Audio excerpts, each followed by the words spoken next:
ನೋಡಿ, ರಾಜ್ಯ ರಾಜಕಾರಣದಲ್ಲಿ ಏನಾಗ್ತಾ ಇದೆ ಅಂತಂದರೆ, ಯಾವಾಗ ಹೆಚ್ಚುವರಿ DCM ಮಾತುಗಳು ಕೇಳಿ ಬಂದವು, ಅದರ ಪರಿಣಾಮ ಈಗ ಬೇರೆ ರೀತಿಯಲ್ಲಿ ಬದಲಾಗಿರುವಂಥದ್ದು. ರಿಪಬ್ಲಿಕ್ ಕನ್ನಡದಲ್ಲಿ ಅದರ ಪರಿಣಾಮದ ಮಹತ್ವದ ಸುದ್ದಿ ನೋಡಿ. ಯಾವಾಗ ಹೆಚ್ಚುವರಿ DCM ಬೇಕು ಅನ್ನುವಂಥ ಬೇಡಿಕೆಗಳು ಕೇಳಿ ಬಂದವು, ಅದರ ನೆಪದಲ್ಲಿ KPCC ಅಧ್ಯಕ್ಷರ ಬದಲಾವಣೆ ಸಾಧ್ಯ ಆಗುತ್ತಾ? DK ಖರ್ಗೆ ಭೇಟಿಯ ಮಹತ್ವದ ಸುದ್ದಿ ಇದು. DK ಶಿವಕುಮಾರ್ ಖರ್ಗೆಯನ್ನ ಭೇಟಿ ಮಾಡಿ ಸಾಲು ಸಾಲು ಆರೋಪವನ್ನು ಮಾಡಿದ್ದಾರಂತೆ. ಏನಾಗ್ತಾ ಇದೆ ಕಾಂಗ್ರೆಸ್ ಪಾಳೆಯದಲ್ಲಿ?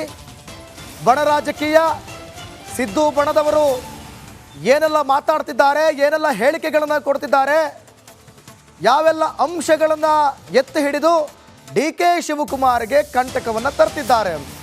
ಕಂಟಕ ಅಂತಂದ್ರೆ ಸ್ಥಾನದ ಕುರಿತಾಗಿ ಮಾತ್ರ ನೋಡಿ. ರಾಜ್ಯ ರಾಜಕಾರಣದಲ್ಲಿ ಆಗ್ತಿರುವಂಥ ಬದಲಾವಣೆ ಇದು. CM ವಿರುದ್ಧ DK ಶಿವಕುಮಾರ್ ಅಸಮಾಧಾನವನ್ನು ವ್ಯಕ್ತಪಡಿಸ್ತಿದ್ದಾರಂತೆ. ಖರ್ಗೆ ಜೊತೆ ಸಾಲು ಸಾಲು ಆರೋಪವನ್ನು ಮಾಡಬೇಕಾದಂಥ ಸಂದರ್ಭದಲ್ಲಿ ಈ ವಿಚಾರವನ್ನು ವ್ಯಕ್ತಪಡಿಸಿದ್ದಾರೆ. ಅಂದರೆ ಸಿದ್ದು ಆಪ್ತರು ಒಂದಷ್ಟು ಮಾತನಾಡ್ತಿರುವಂಥದ್ದು, ಕೊಡುತ್ತಿರುವಂಥ ಹೇಳಿಕೆ, ಇವರೆಲ್ಲರೂ ಕೂಡ CM ಆಪ್ತ ಸಚಿವರೇ. ಇದಕ್ಕೆ CM ಸಾಥಿದೆ ಅಂಥೇಳಿ ಅಸಮಾಧಾನ ವ್ಯಕ್ತಪಡಿಸಿದ್ದಾರಂತೆ. CM ಹೇಳಿ ಕಡಿವಾಣ ಹಾಕಿಸಿ, ನೀವು CMಗೆ ಹೇಳಿ ಇದಕ್ಕೆಲ್ಲ ಕಡಿವಾಣ ಹಾಕಿಸಿ ಅಂಥೇಳಿ DK ಶಿವಕುಮಾರ್ ದೂರು ಕೊಟ್ಟಿದ್ದಾರಂತೆ. ಪಕ್ಷವನ್ನು ಅಧಿಕಾರಕ್ಕೆ ತರಬೇಕಾದ್ರೆ ನಾನು ಕೂಡ ಶ್ರಮಿಸಿದ್ದೇನೆ, ಪಕ್ಷದ ಕೆಲ ಬೆಳವಣಿಗೆ ಸರಿಯಾಗಿಲ್ಲ ಅಂಥೇಳಿ ಕಿಡಿಕಾರ್ತಿದ್ದಾರಂತೆ.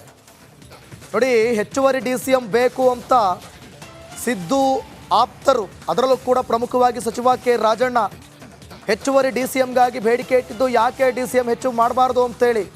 ಇದರ ಬೆನ್ನಲ್ಲೇ DK ಶಿವಕುಮಾರ್ ನೋಡಿ ಖರ್ಗೆ ಅವರನ್ನ ಭೇಟಿ ಮಾಡಿ ಮಾತುಕತೆಯನ್ನು ನಡೆಸಿದ್ದಾರೆ. ಒಂದಷ್ಟು ಸಾಲು ಸಾಲು ಆರೋಪಗಳನ್ನು ಮಾಡಿದ್ದಾರೆ. ಒಂದು ಕಡೆ CM ರಾಹುಲ್ ಭೇಟಿಯ ಚಿತ್ರಣವನ್ನು ನೋಡ್ತಾ ಇದ್ದೀರಿ, ಖರ್ಗೆ DK ಭೇಟಿಯ ಚಿತ್ರಣವನ್ನು ಕೂಡ ನೋಡ್ತಾ ಇದ್ದೀರಿ.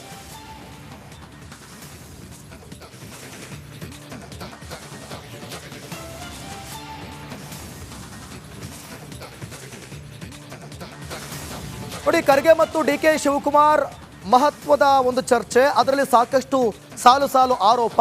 ಸುಮಾರು 40 ನಿಮಿಷಗಳಿಗಿಂತಲೂ ಅಧಿಕವಾಗಿ ಚರ್ಚೆಯನ್ನು ಮಾಡಿದ್ದಾರೆ ಅನ್ನುವಂಥ ಡೀಟೇಲ್ಸ್ ಸದ್ಯಕ್ಕೆ ಸಿಗ್ತಾ ಇದೆ. ಅಂದರೆ ಸಿದ್ದರಾಮಯ್ಯನವರ ಆಪ್ತ ಬಣ ಏನೆಲ್ಲ ಮಾಡ್ತಾ ಇದೆ ಅಂಥೇಳಿ 40ಕ್ಕೂ ಹೆಚ್ಚು ನಿಮಿಷ ಖರ್ಗೆ DK ಶಿವಕುಮಾರ್ ಸಮಾಲೋಚನೆ ನಡೆಸಿದ್ದಾರೆ. ಇತ್ತೀಚಿನ ಬೆಳವಣಿಗೆಗಳ ಬಗ್ಗೆ DK ಶಿವಕುಮಾರ್ ಇಂಚಿಂಚು ಮಾಹಿತಿಯನ್ನು ನೀಡಿದ್ದಾರಂತೆ. ಪಕ್ಷದ ಆಂತರಿಕ ವಿಚಾರದ ಬಗ್ಗೆ ಮಾಹಿತಿ ನೀಡಿದ್ದಾರಂತೆ. DCM ಸಚಿವ ರಾಜಣ್ಣ ಬಾಯಿಗೆ ಬಂದ ಹಾಗೆ ಮಾತನಾಡ್ತಿದ್ದಾರೆ. ರಾಜಣ್ಣನವರ ಹೇಳಿಕೆಯನ್ನು ನೀವು ಕೇಳ್ತಿದ್ದೀರಿ. CM ಸಿದ್ದರಾಮಯ್ಯ ಆಪ್ತ ಸಚಿವರು ಸಭೆ ನಡೆಸ್ತಾರೆ, ನಾಲಿಗೆ ಹರಿಬಿಡುತ್ತಿರುವವರ ವಿರುದ್ಧ ಶಿಸ್ತು ಕ್ರಮದ ಎಚ್ಚರಿಕೆ ನೀಡಿ ಅಂತ ಹೇಳಿ ACC ಅಧ್ಯಕ್ಷ ಖರ್ಗೆಗೆ ದೂರು ನೀಡಿದ್ದಾರಂತೆ DCM DK ಶಿವಕುಮಾರ್. ನೋಡಿ, ನಿನ್ನೆ ಅಷ್ಟೇ ಯಾರೂ ಕೂಡ DCM ಹೆಚ್ಚುವರಿ DCM ಬಗ್ಗೆ ಆಗಲಿ ಅಥವಾ ನನ್ನನ್ನು CM ಮಾಡೋದ್ರ ಬಗ್ಗೆ ಆಗಲಿ ಮಾತನಾಡೋದು ಬೇಡ, ಅದರ ಬಗ್ಗೆ ಯಾರು ಕೂಡ ಸ್ಟೇಟ್ಮೆಂಟ್ ಕೊಡಬಾರ್ದು, ಕೊಟ್ಟರೆ ನೋಟಿಸ್ ಕೊಡ್ತೀನಿ ನಾನು ಅಂಥೇಳಿ DK ಶಿವಕುಮಾರ್ ಎಚ್ಚರಿಕೆ ಕೊಟ್ಟಿದ್ರು. ಅದರ ವಿರುದ್ಧವಾಗಿ K ರಾಜಣ್ಣ ಕೂಡ ಯಾಕೆ ಹೆಚ್ಚುವರಿ DCM ಮಾಡಬಾರ್ದು, ಮಾಡಬೇಕು ಅಂಥೇಳಿ ಅವರು ಕೂಡ ಹೇಳಿಕೆಗೆ ಟಾಂಗ್ ಕೊಟ್ಟಿದ್ರು. ಇದರ ಬೆನ್ನಲ್ಲೇ ಇದು ಯಾಕೋ ಸರಿ ಬರ್ತಾ ಇಲ್ಲ ಅಂದ್ಕೊಂಡು DK ಶಿವಕುಮಾರ್ ಖರ್ಗೆ ಜೊತೆ ಮಹತ್ವದ ಚರ್ಚೆ ಮಾಡಿದ್ದಾರೆ. ಮತ್ತಷ್ಟು ಮಾಹಿತಿಯನ್ನು ಕೊಡ್ತಾರೆ ನಮ್ಮ ಪೊಲಿಟಿಕಲ್ ಬ್ಯೂರೋ ಹೆಡ್ ವಿಜಯ್ ಲೈವ್ನಲ್ಲಿ ಜಾಯ್ನ್ ಆಗ್ತಿದ್ದಾರೆ. ವಿಜಯ್, ಈ ಒಂದು ಬೆಳವಣಿಗೆ ರಾಜ್ಯ ರಾಜಕಾರಣದಲ್ಲಿ ಅಂದರೆ DK ಶಿವಕುಮಾರ್ ಏನು ಖರ್ಗೆ ಹೋಗಿ ಭೇಟಿ ಮಾಡಿ ಸಾಲು ಸಾಲು ಆರೋಪಗಳನ್ನು ಮಾಡಿದ್ದಾರೆ, ಏನಾದ್ರು ಕ್ರಮಗಳನ್ನು ಕೈಗೊಳ್ಳಬಹುದಾ ಕಾಂಗ್ರೆಸ್ ಪಾಳೆಯದಲ್ಲಿ? ಖಂಡಿತವಾಗ್ಲೂ ಕೂಡ ಕಾಂಗ್ರೆಸ್ ಪಕ್ಷದಲ್ಲಿ ಎಲ್ಲವೂ ಕೂಡ ಸರಿ ಇಲ್ಲ. ಅದು ಉಪಮುಖ್ಯಮಂತ್ರಿ DK ಶಿವಕುಮಾರ್ ಸಂಬಂಧಪಟ್ಟಂತೆ ಹೆಚ್ಚುವರಿ ಉಪಮುಖ್ಯಮಂತ್ರಿಗಳ ನೇಮಕ ಮತ್ತು ಜೊತೆಗೆ KPCC ಅಧ್ಯಕ್ಷ ಸ್ಥಾನ ಬದಲಾವಣೆ ಮಾಡಬೇಕು ಅಂತ ಬಹಿರಂಗ ಹೇಳಿಕೆಯನ್ನ ಸಚಿವ ರಾಜಣ್ಣ ಕೊಡ್ತಾ ಇರುವಂತದ್ದು. ಉಪಮುಖ್ಯಮಂತ್ರಿ ನೇಮಕ ಸಂಬಂಧಪಟ್ಟಂತೆ ಹಲವು ಸಚಿವರುಗಳ ಹೇಳಿಕೆ ಕೊಡ್ತಾ ಇರುವಂತದ್ದು. ಇದು DK ಶಿವಕುಮಾರ್ ಅಸಮಾಧಾನಕ್ಕೆ, ಆಕ್ರೋಶಕ್ಕೆ ಕಾರಣ ಆಗಿರುವಂತದ್ದು. ಇದೆಲ್ಲಾ ಬೆಳವಣಿಗೆಗಳ ನಂತರ ಮೊದಲ ಬಾರಿಗೆ ACC ಅಧ್ಯಕ್ಷ ಮಲ್ಲಿಕಾರ್ಜುನ್ ಖರ್ಗೆ ಅವರನ್ನ ದೆಹಲಿಯಲ್ಲಿ ಭೇಟಿ ಮಾಡಿ ಸಾಕಷ್ಟು ಸಮಾಲೋಚನೆ ನಡೆಸಿದ್ರು. ನಿನ್ನೆ ಮುಖ್ಯಮಂತ್ರಿ ಸಿದ್ದರಾಮಯ್ಯ ಖರ್ಗೆ ಮತ್ತು ರಾಹುಲ್ ಗಾಂಧಿ ಭೇಟಿಯ ಸಂದರ್ಭದಲ್ಲಿ DK ಶಿವಕುಮಾರ್ ಇರಲಿಲ್ಲ.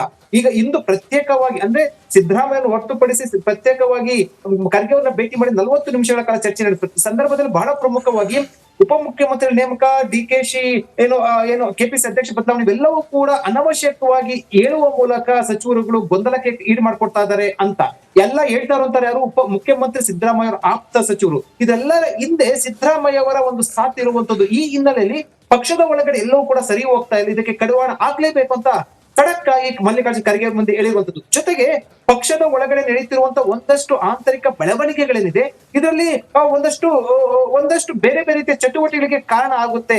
ಇದನ್ನ ಕಡಿವಾಣ ಹಾಕ್ಬೇಕು, ಶಿಸ್ತು ಕ್ರಮದ ಎಚ್ಚರಿಕೆ ಕೊಡಬೇಕು ಅಂತ ಇಂಚಿಂಚು ಮಾಹಿತಿಯನ್ನ ಏನು ಮಲ್ಲಿಕಾರ್ಜುನ ಖರ್ಗೆ ಮುಂದೆ ಡಿ ಕೆ ಶಿವಕುಮಾರ್ ಹೇಳಿರುವಂತದ್ದು. ಜೊತೆಗೆ ಕೆಪಿಸಿಸಿ ಅಧ್ಯಕ್ಷ ಸ್ಥಾನ ಸಂಬಂಧಪಟ್ಟಂತೆ ಕೂಡ ಚರ್ಚೆ ಆಗಿರುತ್ತು.